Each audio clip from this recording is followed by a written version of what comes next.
to never give up. He'll be there to the last minute of the last bell. Evan was definitely not one of those guys that was going to tap. You would have had to beat him to death to get him to quit. Just don't stop, never stop. But out of the cage, the angels of Evan's nature. He just loved books. He wanted more than just fighting. He was a philosopher. He was a poet. Begin losing to the devils in his soul.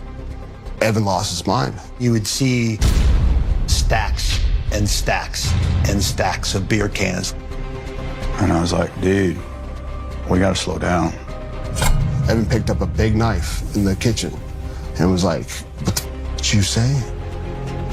Evan bears all in online postings.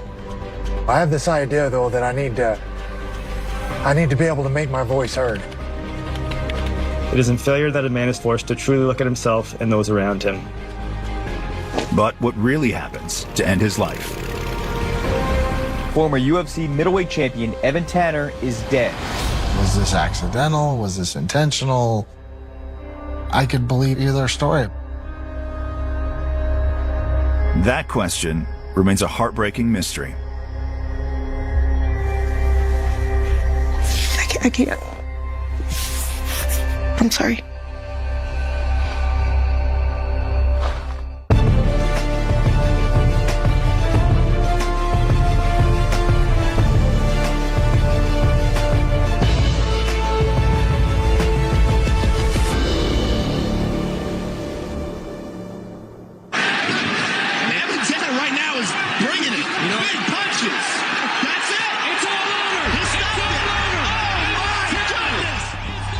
When Evan Tanner celebrates winning the UFC's middleweight championship in Las Vegas, it's the end of a journey that begins far away from the bright lights of the Strip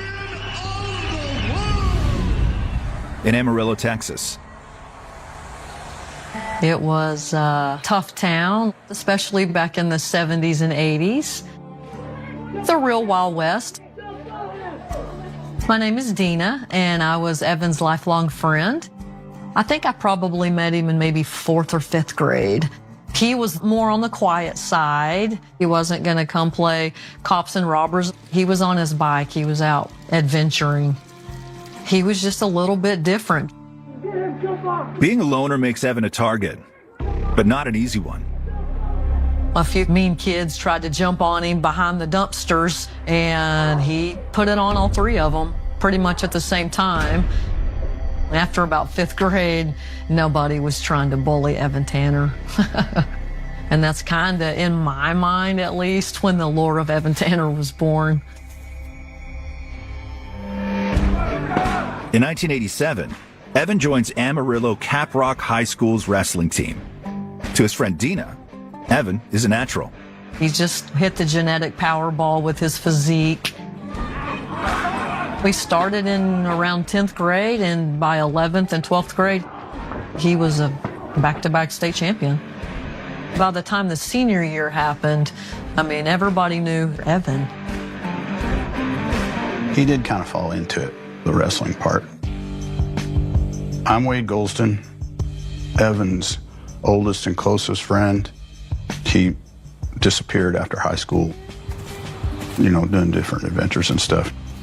He started doing different jobs, laying cable, and then he was a carpenter, a framer, a bouncer at different bars in Amarillo.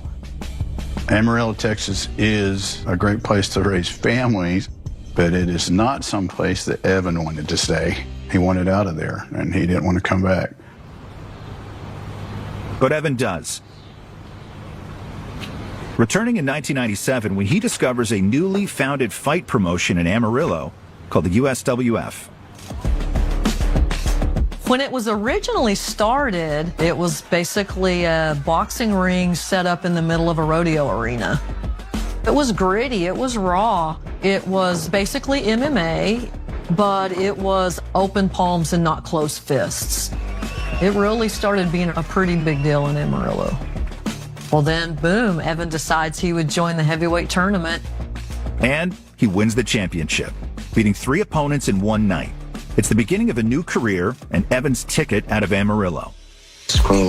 Previously, the young fighter soon earns a reputation for being an unstoppable force in the cage.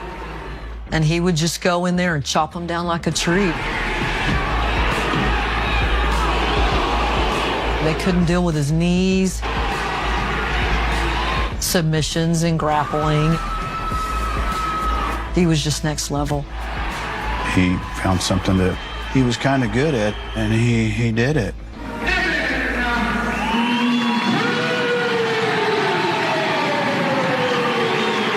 I had gone to some matches because I had gone to school with some of the fighters that were fighting. I had a bunch of friends that knew him, and eventually we ended up meeting.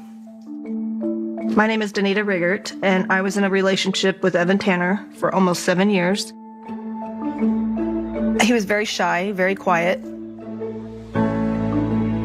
Didn't have a whole lot to say, didn't know what to talk about. It's kind of awkward. But Danita perseveres and soon discovers the fierce heavyweight fighter is a gentle giant. He read every night, every day. He just loved books. He loved studying about any kind of subject. He wanted more than just fighting, and fighting kind of stuck with him.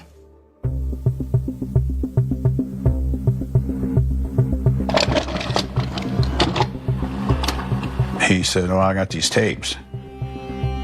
He goes, "Well, it's Brazilian Jiu-Jitsu. I'm teaching myself Brazilian Jiu-Jitsu." You want to use the kick.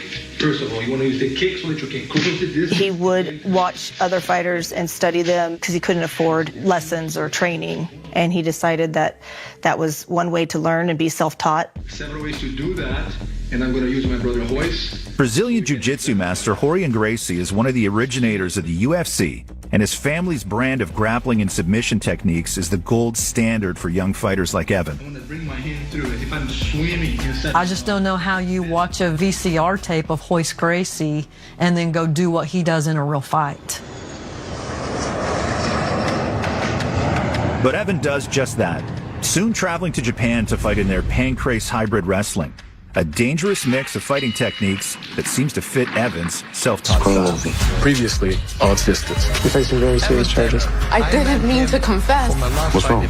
Give it to us straight, Doc. We discovered you carry the trait for sickle cell anemia. Feels like my mind and my body and my spirit are coming apart at the seams. What are you implying? I'm not implying anything. I'm asking straight out. Did you stab here? I'm hoping these photographs can help jog your memory. What's her? She's the one who stabbed. She can do it all. When a fighter comes in and has certain traits, you immediately know, okay, this guy's going to make it. Watching tapes, that's how he learned. He was a freaking champion by doing that. Think about that. I mean, that's special. Evan is the first American to win the Pancrase tournament for young fighters. Looking forward to coming back in September. I hope to see you then. After the fight, we go hard with partying. I'm a little crazy, and I've been known to drink a lot, and Evan just drank whatever I drank. We drank all night long. It was crazy. I remember we came home probably at 7 o'clock in the morning. I didn't want to drink anything, and I saw him standing with one of those half-a-gallon cans of beer, and I go, okay, you just beat me. I bow to you. That kind of hard partying doesn't seem to present a problem for Evan, as he continues to beat fighters both in Japan and back in the U.S. Then he gets a call from the most notorious MMA promotion in the world. He was pretty excited about that. I mean, I was so happy. I was just like, okay, you're going to bigger and greater things. Evan joins the UFC just as a new fighting style is emerging inside the company's infamous Octagon. Randy Couture's hybrid of wrestling and grappling. Look at him move. And Mark Coleman's ground and pound attacks are revolutionizing the sport. It's not an approach emphasized by Rorion Gracie in the VHS tapes that shaped Evan's fighting style. Prevent me from falling. It's time! Still, on January 8th, 1999, Evan makes his debut at UFC 18 in Kenner, Louisiana, facing off against another newcomer, Daryl Golar. USWF World Champion, making his Octagon debut. Previously on Distance. You're facing very serious charges. I didn't mean to confess. Anybody that tells you that they're not nervous or scared a little bit going into there, they're lying to you. Let's get it on! Here we go! Golar and Tanner. He had a really unorthodox way of fighting. The way he would throw his right hand and step forward was strange, but he was really good. Watching him and Daryl Golar, you knew that when he was getting beat up, you just kind of were waiting for him to really pour it on. And Tanner fights out of the bottom. And when he poured it on, it was exciting. Needs a big strength of Tanner. And a left and a right. Now he's got a rear naked. It's a trouble. There it is. That's the tap. Evan Tanner submits Golar 8 minutes in, transforming himself into one of the UFC's most feared new fighters. He really got good at hitting people with elbows and knees, using the cage. He had manhandled everybody. Tanner overwhelming here with just over a minute remaining. He was just so superior to everybody else that he was competing against. And he's teeing off. Evan Tanner. Once, twice, and Mario Yamasaki steps in. That's going to do it. I never saw Evan lose with my own eyes. But his friend is talking about in the cage. It's out of the cage where Evan will come up against an opponent with the tenacity to make the no-quit kid from Amarillo finally tap.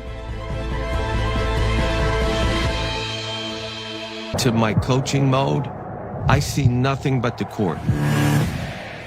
We're not one of the better teams right now. It takes time. Calipari, Razor's Edge. New series premieres Monday, February 10th at 10 on Vice. At UFC 30 on February 23, 2001, the mostly self-taught Evan Tanner earns a title shot against the current light heavyweight champion, 26-year-old Tito Ortiz. Here we go, Evan Tanner. But less than 30 seconds into the fight against the Huntington Beach bad boy, Tito just slammed him. Evan discovers maybe you can't learn everything from a Gracie How To VHS tape. Oh my goodness! Oh my gosh, I think Evan's knocked out. I'd never seen Evan knocked out. I don't even think I'd ever really seen Evan taken down or anything. Tito Ortiz will retain the belt. He said that's when he realized that once you get up to fight Tito Ortiz, you really have to have people that can take you to an even higher echelon. Humbled by his loss to Tito, Evan makes a pilgrimage to Gresham, Oregon, hoping to get trained by some of the UFC's most strategic fighters. What can I tell you about Evan Tanner? He was a very, very interesting guy. I'm Randy Couture, wrestler and mixed martial artist, one of the founding members of Team Quest Mixed Martial Arts Fight Club. Evan came to Oregon to try and find more training partners and a better training environment. There weren't many MMA gyms back then. You know, the Lion's Den, Militich Fighting Systems, Team Quest, we were really the only ones, and it was a very new thing. Evan showed up at Team Quest. We didn't know he was coming. And it was like, where are you staying? Where are you going to live? And I don't know, you know, and I was like, well, we got a trailer that we can move to the back of the lot. My name's Matt Lindland. I was the #1 middleweight in the world for a number of years. Evan and I trained together at Team Quest. He was just like kind of an awkward individual and honestly a little shy. I can vividly remember he always had a buck.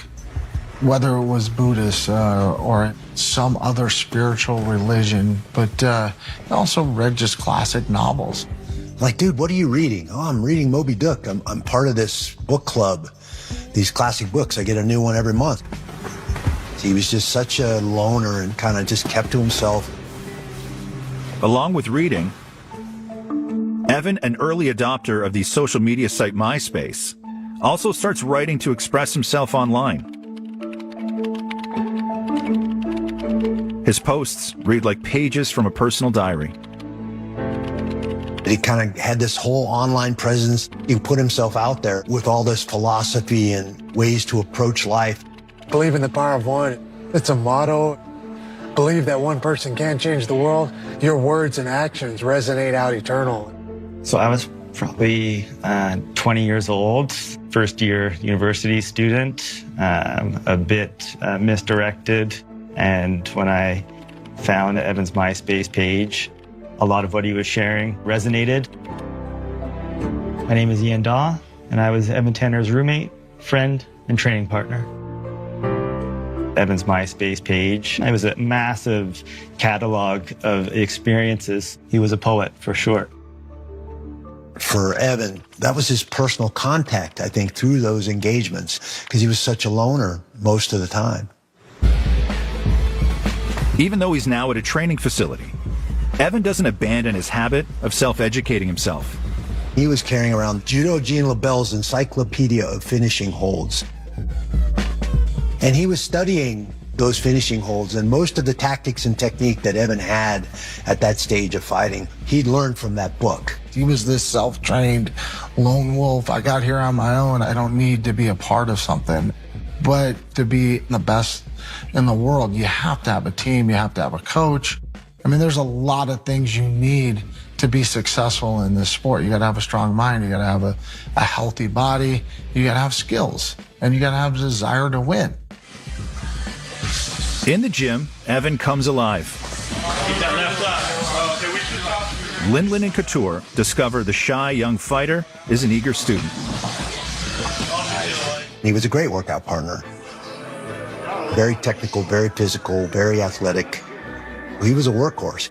He knew how to use his strike, his hands, his elbows, his knees. Strong, get off your knees, get off your knees. Nice, Evan. When he tied that together with learning to develop his wrestling, I think that made him more of a complete fighter and helped me become a better fighter. You could have sold popcorn to those workouts. It was amazing.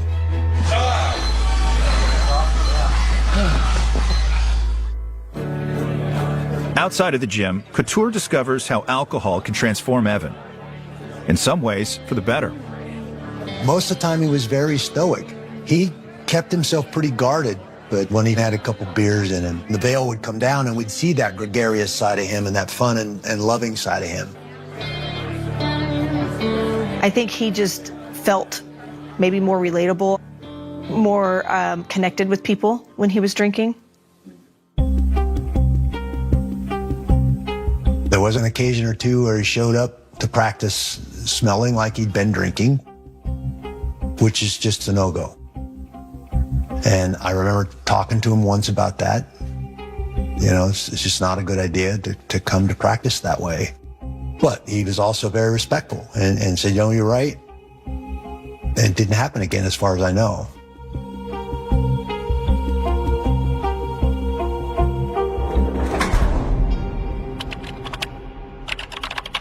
But on MySpace, Evan reveals his drinking continues, whether Couture notices or not. I've only trained for a month or two at a time when I sign a fight.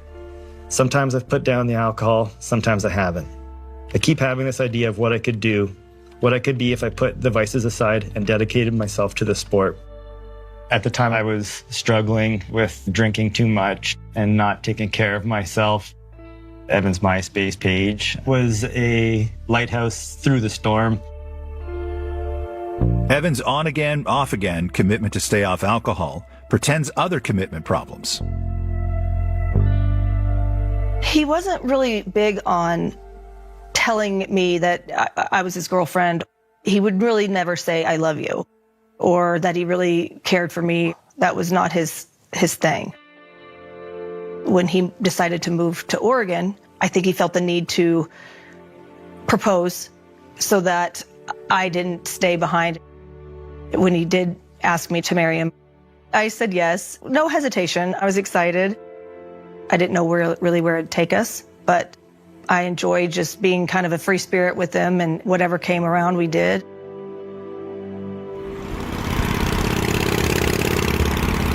Evan used to take off on that motorcycle all the damn time. One time, Evan had been passing through the Grand Canyon, and he saw a sign that said, do not attempt to hike down and back in one day. He loved anything that challenged him, and if it was told to him that he couldn't do it, he would try anyway. On his hike, he ran out of water and was getting really, really thirsty. He found some water bottles on the ground and had to drink random water to get back out. He believed in testing himself. He pushed his body further probably than anybody I know. You know, he was just all about that, a little bit of that adrenaline. Are you ready? In November 2001, Let's go! Here we go! 8 months after his humiliating loss to Tito Ortiz, Evan is back inside the UFC octagon. This time, with Team Quest now in his corner, Evan Tanner begins mounting a comeback. Went up to Oregon, joined Team Quest. Those guys are definitely making the difference. I'm coming on strong now. I finally have a team of great guys to work with. We cornered him. We were there with him on that journey through all of those fights in that stretch and really kind of getting on a run. Including 2 fights against Phil Baroni, known as the New York Badass. I remember cornering him for the Baroni fight and the Baroni rematch. That's the first fight I ever bet on in my life. To this day, the only fight I've ever bet on, because I knew Evan Tanner was going to beat his ass in the rematch. And that's exactly what happened. On February 5th, 2005, Evan steps into a Las Vegas arena to face 27-year-old David Terrell. Many experts see the match as a gift for Terrell. The UFC thought they were throwing Terrell a bone. David Terrell was probably favored to win. He was one of the top guys to come out of Cesar Gracie's gym. Evan comes in and he's got like this samurai haircut going. I remember seeing Evan walking around the cage and seeing a look on his face of determination. I just knew he was hungry for that win. I kept praying, like, it's going to happen. Let it happen for him. The winner leaves with the middleweight championship belt. And here we go. High kick over the head and another high kick. Dave Terrell comes out like a ninja. He's got a guillotine. He's got it deep. And Evan just takes it, you know, I don't know, 60, 90 seconds. Can he survive? And then Evan just pulls an Evan, uses top-level wrestling. He's up. Wow, what a job done by Evan Tanner. Evan Tanner is a warrior. Gets a reverse, gets Terrell up against the cage, and just beats him like a little brother. Evan Tanner right now is bringing it. Evan's striking was probably the strength of his fight game. He had some submission skills, but the striking was definitely forefront with Evan. He's right there. That's it. It's all over. He's it's all over. Oh, my goodness. Is the middleweight champion of the world. Winning the middleweight championship title was really joyous for the both of us. And in that moment, I was thinking, yes, it's going to be his turning point in his life where things are going to be better and get better for us and for him. Everybody kind of stumbles along the way, I think, in life, and you learn as you go, and it's really good to be where I am now. Really happy with that. Evan Tanner, the UFC middleweight champion. Congratulations, Evan. But as Evan stands in the middle of the cage, basking in the glow of his victory, his inner demons wait patiently for their chance to retake center stage. If he got a beer, he finished it. And then he kept drinking. And I was like, dude, we got to slow down. He would spend days, weeks drinking, and he had no idea what was going on. He wouldn't know where I was, what I was doing, and it was very scary to watch. I'm like, you're going to die. I definitely think that there was a soul in there that was hurting.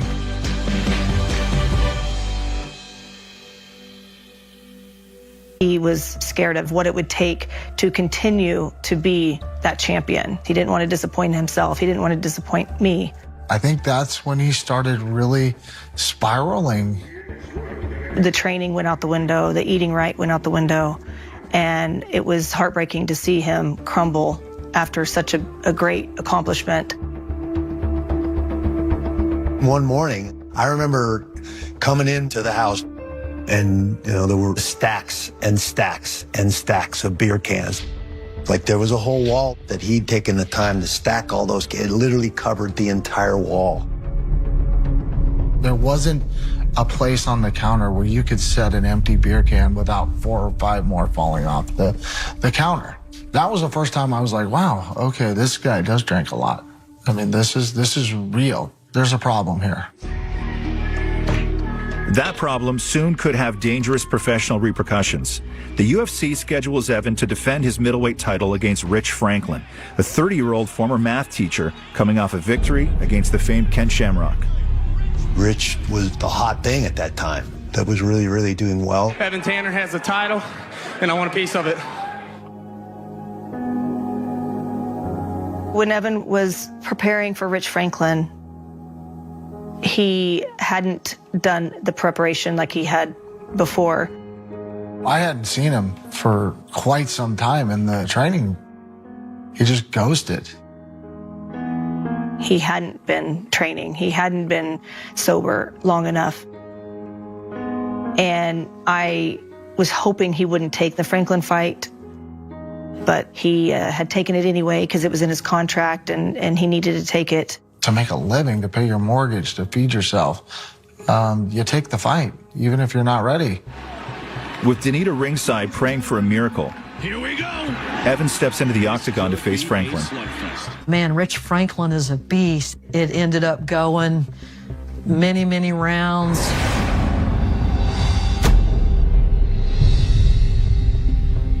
And Rich Franklin just picked him apart. He is taking some shots here right now. He looked like Pumpkinhead, you know, and his braids were almost like popping off his head. And the head swelling too much. Evan was definitely not one of those guys that was going to tap, wasn't going to give up. You would have had to beat him to death to get him to quit. There's no way. It's all over. They're calling it because of the cut. That fight was stopped, referee stoppage from cuts in Evan's face. Evan took it, and he would have kept taking it. If they hadn't stopped it, Evan wouldn't have quit. And so Evan lost the belt to Rich Franklin. Wow, look at Evan Tanner's face. All the blood was very, very scary. I hated seeing his face like that. I remember being at the hospital and getting stitches and looking at his face going, this is just not worth it. The next day, it didn't even look like Evan. It looked like a totally different person. It was horrific. I really felt like losing that fight tore him down more and more in his spirit. The higher hopes and expectations, the deeper the disappointment one feels in failure. It is in failure that a man is forced to truly look at himself and those around him. If Evan practices what he preaches on MySpace, what he'll see when he truly looks at himself is a man being brought down by alcohol. His skin would start to look yellow, like jaundice, and sometimes gray pale, like he wasn't getting good blood circulation. He had seen some doctors about his health declining, and they kept telling him that he had to stop drinking or it would cause severe problems for him. And not just for him. Evan's drinking is also causing problems for his teammates. There were gym contracts and all those sort of things involved, and after he won the title, he felt like, well, I don't need to do all that. I'm bringing a lot of notoriety to the gym. I shouldn't have to do all that stuff. He didn't want people to hold him accountable. So it was just easier to leave. And that was kind of the parting of the ways with Team Quest and Evan. When somebody just bounces, it's disappointing. I mean, we were friends and we were teammates, so it kind of hurts you. You're like, well, I've been here for you. Still reeling from his brutal loss to Franklin, Evan is scheduled to fight Canadian David Loiseau. With Team Quest no longer in his corner, Evan decides to train in Las Vegas where the fight is being held and to do it alone. He had decided that he needed to change his scenery to help him get healthier.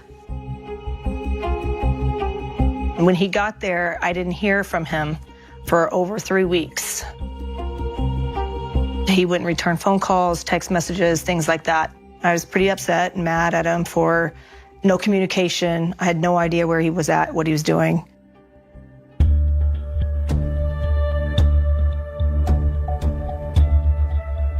But 2 weeks before the fight, Donita gets a call. Please, I need you. I need your support. I can't do this without you. And I did. I jumped on a plane. I went out to Vegas, and he was in bad shape. He was nowhere near ready for a fight. And I told him, you can't do this. You can't fight. And he said, no, I have to. I'm ready. I can do it. I went to the fight. And I really wanted to walk away because it was so devastating for me to watch him throw it away like that.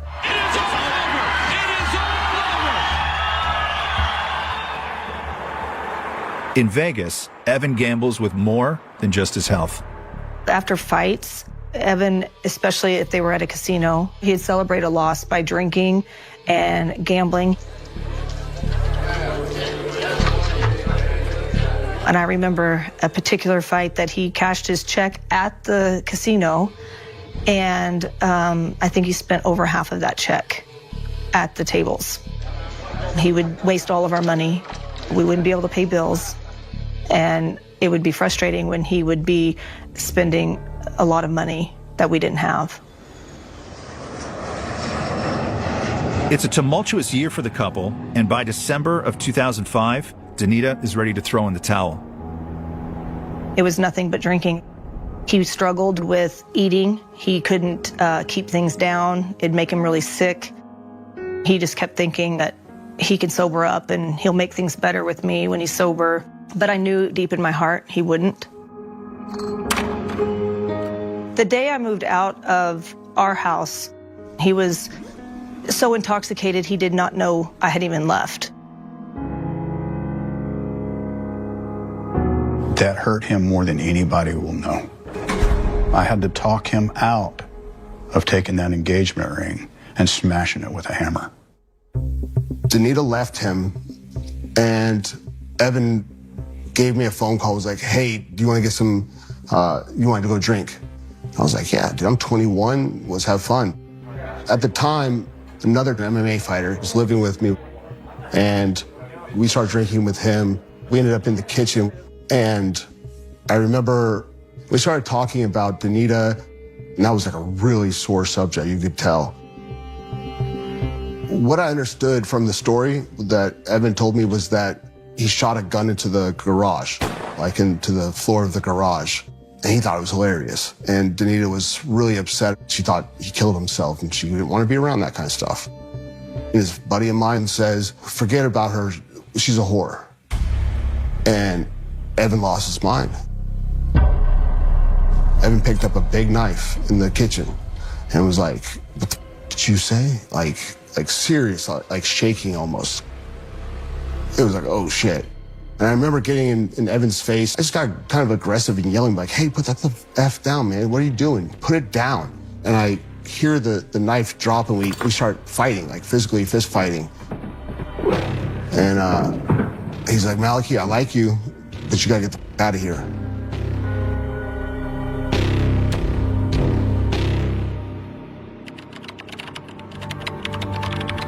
With Danita gone, an isolated and depressed Evan shares his anguish on his MySpace page, leaving friends and family terrified about what he'll do next.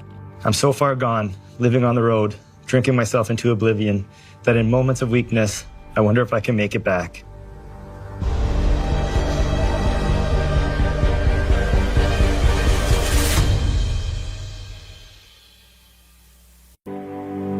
I've been drinking like a madman for 15 years. I am done with it. It has ruined my career. It has ruined my health. I have lost the respect of my peers. I have lost the woman that I loved. I have gambled and drunk away hundreds of thousands of dollars. I am setting a date.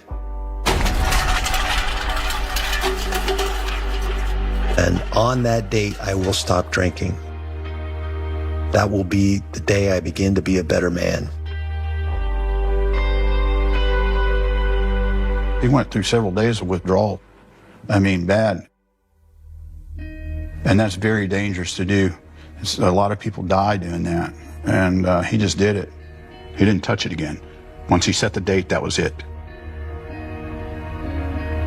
No longer drinking, Evan takes the year off from fighting and reconnects with Ian Daw, whom he first met on MySpace. Now, an IRL friend, Ian witnesses Evan's struggles with sobriety. I had competed, won my first professional fight, and Evan invited me to come live with him and train. I moved in a couple weeks after Evan had given up drinking cold turkey. A lot of times his feet would swell, and sometimes he would shake. But throughout all of that, he focused on his diet, he stayed active, and he stayed in the gym. You have to lose yourself to find yourself, and losing everything, you find the things that really matter. As he struggles to get back to championship form, Evan discovers the years of alcohol abuse are a serious roadblock. I remember one time he had come out of the bathroom and had asked, can you come here for a second? His pee was thick, like motor oil, and I was just at a loss.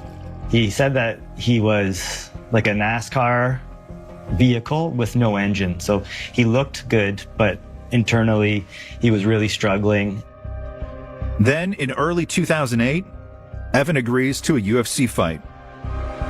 Holy shit, this guy's training to compete against like a top 10 UFC middleweight. It was incredibly concerning. But not for Evan. After a nearly 2-year absence, Evan believes his return to the octagon will reignite his career. He really felt there'd be an opportunity for him to pull off an upset. It's not to be. No longer the dominant fighter he once was. Evan suffers through 2 catastrophic losses in a row. It was extremely hard to watch. I knew it was just really hard, and I felt so awful for him, especially after he had accomplished what he had set out to. He remained sober, and he got back on the horse. But it was like a shell of himself. With his career seemingly over, Evan announces his plan to do what he used to do back in Oregon: take off alone on his motorcycle. He said, hey, I'm going to go in the desert. He told me that he was going to go out there and shoot some guns, clear his mind. On September 3rd, 2008, Evan arrives in Imperial County, California, and heads alone into the Palo Verde Mountains. He leaves behind a final post that Danita still finds too difficult to read out loud. I can't. No, I can't do that. I'm sorry. Yeah, the one part I read, I just can't. I plan on going so deep into the desert that any failure of my equipment could cost me my life.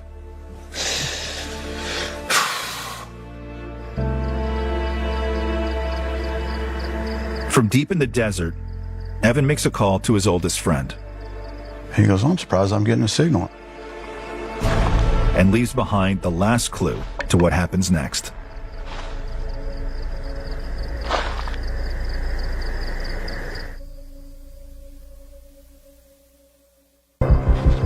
On an early September day in 2008, Evan Tanner, alone in the desert, makes a cell phone call to his childhood friend. He called and I said, what are you doing? And he goes, wait, I think I'm dying of thirst. And I was like, what, Evan? And we lost the signal. I kept trying to call him back. I tried and tried to call, and I couldn't get him. And soon, the world learns that Evan Tanner's trip into the harsh terrain of the Palo Verde Mountains has come to a tragic end. Ultimate Fighting Championship star Evan Tanner has died. After days of searching for Tanner, his body was found Monday about 2 miles from his campsite. Just didn't seem real. Looks like Tanner succumbed to heat exhaustion after his motorcycle ran out of gas in the desert. He was found so close to his camp because he wouldn't have given up. And I just pray that he didn't suffer too much.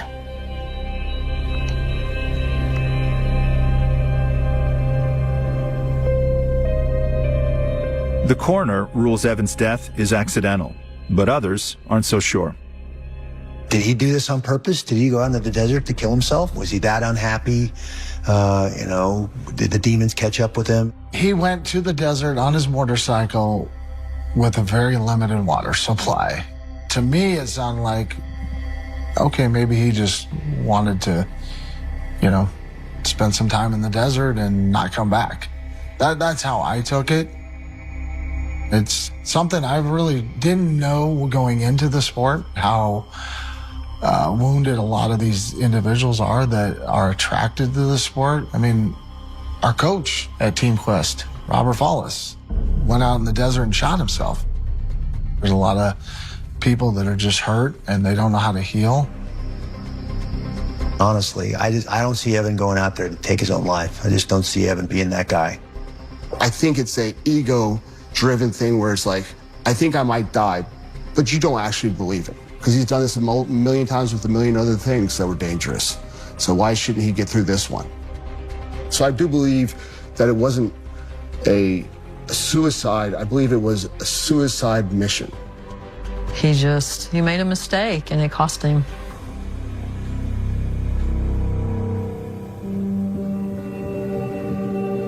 The death of Evan Tanner is as puzzling and troubling as the man himself. An unlikely champion who remained an enigma even to those closest to him. I think he had so many different personalities that it's really hard to say which Evan is which, because I've seen them all, and there's always the good and bad of all of those sides. But this warrior poet leaves behind a lasting legacy.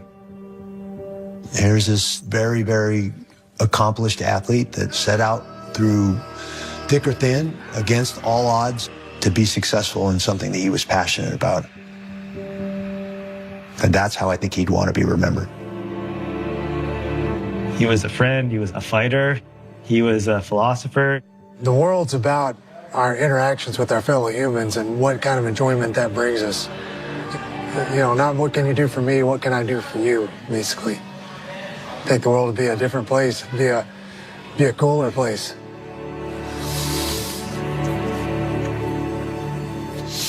We're a small, tight group.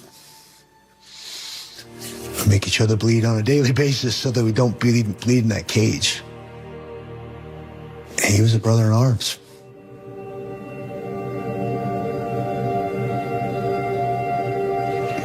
We're ready? It is easy to find the fault in others and dispense blame. I believe it takes a true man to be able to look within himself objectively and acknowledge his own mistakes and the part he played in the failure. In an effort to live by my own definition of a man, I attempt to do just that. जी अस्सलाम वालेकुम। आज हम बात करेंगे Infinix hot 40i के बारे में, ठीक है, और स्मार्टेड प्रो के बारे में। जो स्मार्टेड प्रो एक काफ़ी खूबसूरत सा इन्होंने एक डिज़ाइन दिए हुए, कलर दिए हुए, वो चेक कर सकते हैं। जो इसका फिंगरप्रिंट है वो साइड फिंगरप्रिंट है, सेट आप चेक कर सकते हैं, और टाइप सी पोर्ट में है ये सेट, ठीक है। जो इसका डिस्प्ले है वो देख खूबसूरत डिस्प्ले दिया गया है, 90Hz पे डिस्प्ले दिया गया है। फिंगरप्रिंट्स का ये इसका साइड पे है, ठीक है। इसका जो नीचे स्पीकर की बात की जाए, इसमें 200 तक दी गई है स्पीकर वॉल्यूम अप करेंगे मतलब अच्छा है इसका, ठीक है। और इसकी जो रेटों में अगर देखा जाए, रेटों में ज़्यादा फ़र्क नहीं आता, रेटों में हल्का फुल्का सा फ़र्क आता है। और इन ये कि सब की शेप जो है उन्होंने एक जैसी बनाई हुई है, ठीक है। ज़्यादा कोई डिफरेंट नहीं रखा, कोई वो नहीं रखा इन्होंने आपस में। ये देखें, इसका भी 90Hz इसका डिस्प्ले, इसका दोनों का सेम है डिस्प्ले, ठीक है। जो इसका जो कैमरा है, कैमरे की बात की जाए, इन्फिनिक्स हॉट 40i का जो बैक है वो 50 मेगापिक्सल है, जो फ्रंट है वो 32 मेगापिक्सल है। इधर अगर इसका ही बात की जाए तो सेम है, ठीक है। दोनों की भी चीज़ एकदम सेम ही है, मतलब ज़्यादा कोई फ़र्क नहीं रहा, ठीक है। ये भी डबल सिम में है, ठीक है। ये भी टाइप सी पोर्ट में, वो भी टाइप सी पोर्ट में दिया गया है, ठीक है। अगर इसकी बात की जाए, इसकी रैम मेमोरी की, अगर इसकी रैम मेमोरी की बात की जाए, इसकी रैम बनती है, आपको दिख भी रही होगी, इसकी 8 जमा 8 16 GB रैम बनती है और 128 GB इसकी मेमोरी बनती है। और इस तरह इसकी अगर बात की जाए तो इसकी 4 जमा 4 मतलब 8 GB रैम बनती है और 128 GB मेमोरी बनती है, ठीक है। और अगर रेटों में बात की जाए तो रेटों में ज़्यादा डिफरेंस नहीं है, मतलब हल्का फुल्का डिफरेंस है। और बैटरी टाइमिंग इसकी है क्योंकि 5000 mAh बैटरी दी गई है इसके साथ, जो बहुत ही खूबसूरत बैटरी बैकअप है इसकी। इसकी बात की जाए स्मार्ट 8 प्रो की तो इसकी भी बैटरी बैकअप बहुत ही खूबसूरत दी गई है, ठीक है, मतलब कि एक दिन आपका आराम सुकून से निकाल जाता है, ठीक है। उसके बाद बात की जाए इसकी प्रोसेसर की, प्रोसेसर में ज़्यादा फ़र्क नहीं है, ठीक है। प्रोसेसर इसका जो है वो जो 840i का है, ये T606 का प्रोसेसर है। और इसका बात की जाए इसका स्मार्ट 8 प्रो की, ये कि G36 का प्रोसेसर है, ठीक है। दोनों के साथ 18 वाट के चार्जर दिए गए हैं, ठीक है। कि रेट की बात की, रेट में ज़्यादा डिफरेंस नहीं है। इसका अगर रेटों की बात की जाए, 840i ये 30,000 रुपये का है, जो इसकी बात की जाए वो 25,000 रुपये का, मतलब 5,000 रुपये का डिफरेंस है। और चीज़ दोनों एक जैसी हैं, मतलब कोई डिफरेंस नहीं रहा, ठीक है जी। अब अगली वीडियो मिलते हैं, ठीक है। ओके, अल्लाह हाफिज़।